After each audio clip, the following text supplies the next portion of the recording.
नमस्कार. BAMS की BHMS, Ayurveda की होमिओपॅथी? जर वैद्यकीय क्षेत्रात करिअर करण्याचा विचार मनात असेल तर हा प्रश्न नक्कीच आला असेल. तर आज आपण याच दोन महत्त्वाच्या मार्गांबद्दल सविस्तर बोलणार आहोत, जेणेकरून निर्णय घ्यायला सोपं जाईल.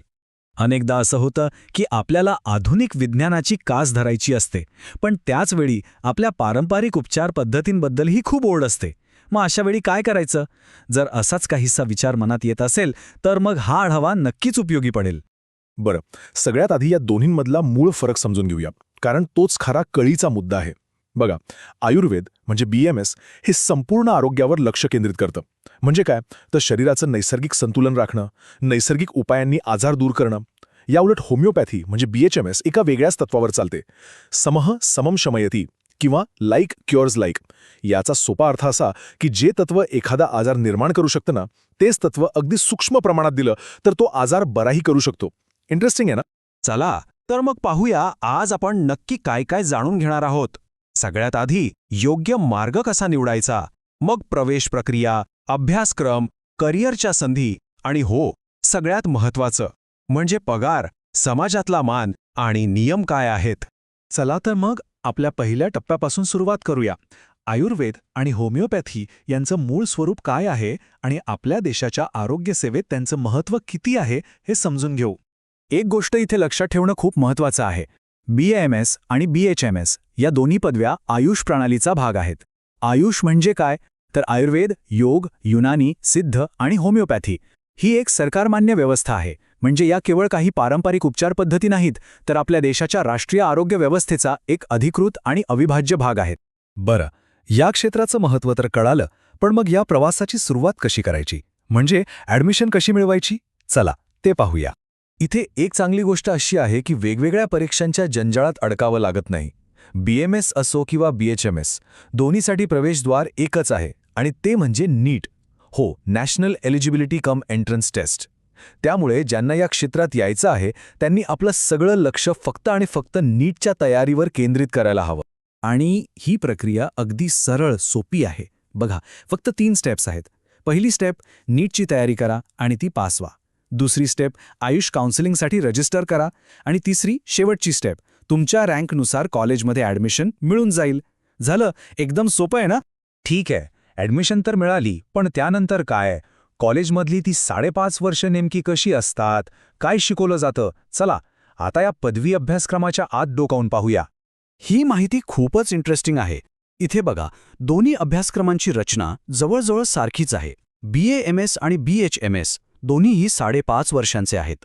यातले 4.5 वर्ष कॉलेजमध्ये जाऊन शिकावं लागतं आणि त्यानंतर 1 वर्षाची इंटर्नशिप कंपल्सरी आहे. म्हणजे असं नाही की एक सोपा आहे आणि दुसरा अवघड.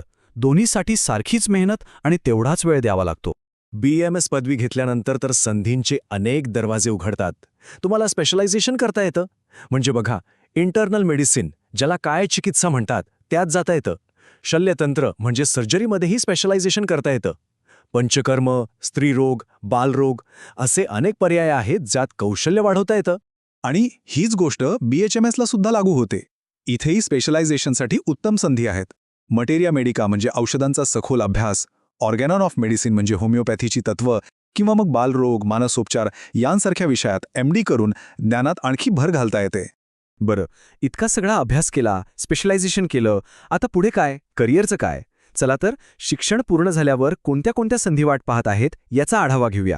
मुख्यतः 2 मार्ग समोर येतात. पहिला मार्ग आहे नोकरीचा. सरकारी हॉस्पिटलमध्ये वैद्यकीय अधिकारी म्हणून काम करता येतं. खाजगी क्लिनिक किंवा हॉस्पिटलमध्ये डॉक्टर म्हणून जॉईन होता येतं.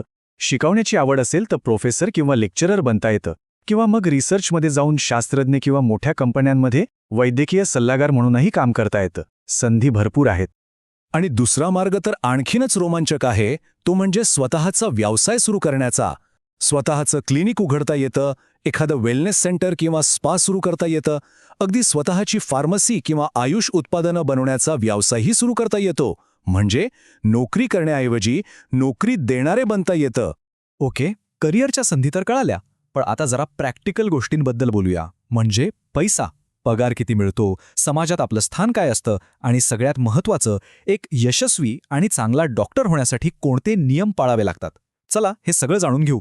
पहा, पगाराचा आकडा निश्चित नसतो. तो अनुभवावर, कोणत्या शहरात काम करता यावर आणि नोकरी की स्वतःची प्रॅक्टिस यावर अवलंबून असतो. सुरुवातीला कदाचित पगार कमी वाटेल, पण जसजसा अनुभव वाढेल, नाव होईल, तसतशी कमाई वाढत जाते. त्यामुळे इथे वाढीला प्रचंड वाव आहे हे नक्की.